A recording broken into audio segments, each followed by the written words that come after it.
You got Jalo, monstrously good. Roar!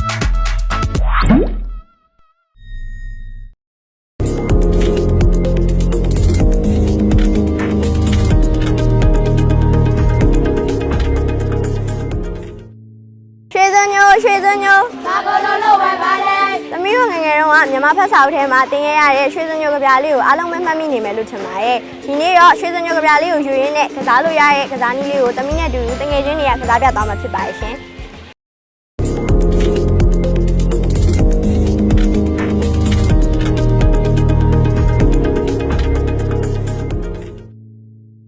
ကစားမယ်ဆိုရင်တော့လူ၈ယောက်ကနေပြီးတော့16ယောက်အထိလိုအပ်ပါတယ်ဒီတငယ်ချင်းဟာဆိုရင်တော့သမီးတို့ကစားပွဲမှာရွှေစွန်ညိုဖြစ်လုံးမဲ့တငယ်ချင်းဖြစ်ပါတယ်ဟိုဘက်စီးထိတ်ဆုံးမှာရှိနေတဲ့တငယ်ချင်းဟာဆိုရင်တော့ခေါင်းစုကြီးလုံးမဲ့တငယ်ချင်းပဲဖြစ်ပါတယ်မဲထွေးလေးကဆိုရင်တော့အဖွဲ့ထဲမှာအငယ်ဆုံးရှစ်ဆရာအကောင်းဆုံးဖြစ်တဲ့သူဖြစ်ရေးချထားပါရဲ့ရှင်သမီးတို့ကစားနည်းကြောင်းကိုနားလည်သွားပြီဆိုတော့သမီးတို့ကစားနည်းလေးကိုစလိုက်ကြရအောင်နော်သမီးလည်းပဲအခုနေရာသားရုံမှာဖြစ်ပါရဲ့အကယ်၍ရွှေစံညိုကနေပြီးတော့မဲထွေးလေးကိုဖမ်းမိသွားပြီဆိုရင်ခေါင်းစုကြီးကရွှေစံညိုလုပ်ပြီးတော့ရွှေစံညိုကမဲထွေးလေးအဖြစ်ပြန်ပြီးတော့ဆော့ရမှာဖြစ်ပါရဲ့အခုကစားနည်းလေးကိုစလိုက်ကြရမယ်နော်ရွှေစံညို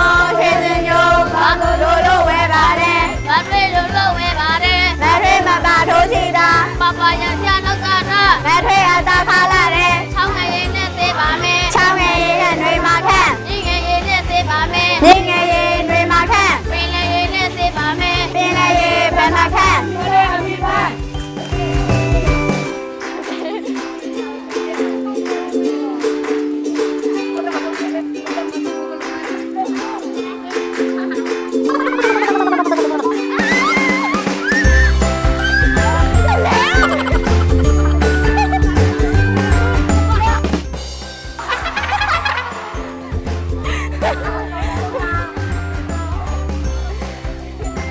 အခုတော့ရွှေစံညိုကမဲထွေးလေးကိုဖမ်းမိသွားပြီဆိုတော့သမီးတို့ဖွဲ့ရရှုံးသွားပါပြီ။အဲနဲ့စိတ်တမကြဘဲနဲ့ပြပြရွှင်ရွှင်ကစားခဲ့ရပါရဲ့ရှင်။အခုရွှေစံညိုကဖမ်းမိသွားဖြစ်တဲ့အတွက်ရွှေစံညိုကနေပြီးတော့မဲထွေးလုပ်ပြီးတော့မဲထွေးကတော့ရွှေစံညိုရဲ့အရှိတနေရာမှာနေပြီးတော့ခေါင်းစုကြီးကတော့ရွှေစံညိုလောက်အောင်မှာဖြစ်ပါရဲ့။သမီးတို့ရေနောက်တစ်ပွဲထပ်ကစားကြမယ်နော်။တကယ်ချင်းတို့ရေနောက်တစ်ပွဲကစားကြရအောင်။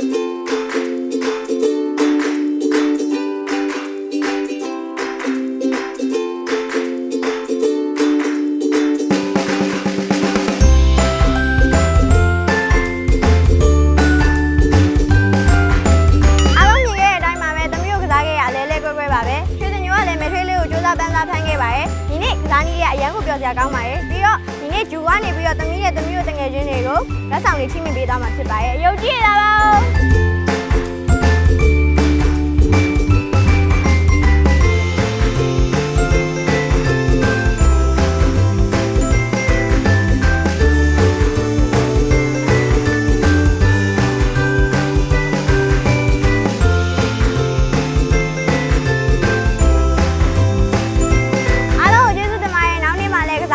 ပြန်လာခဲ့ပါမယ်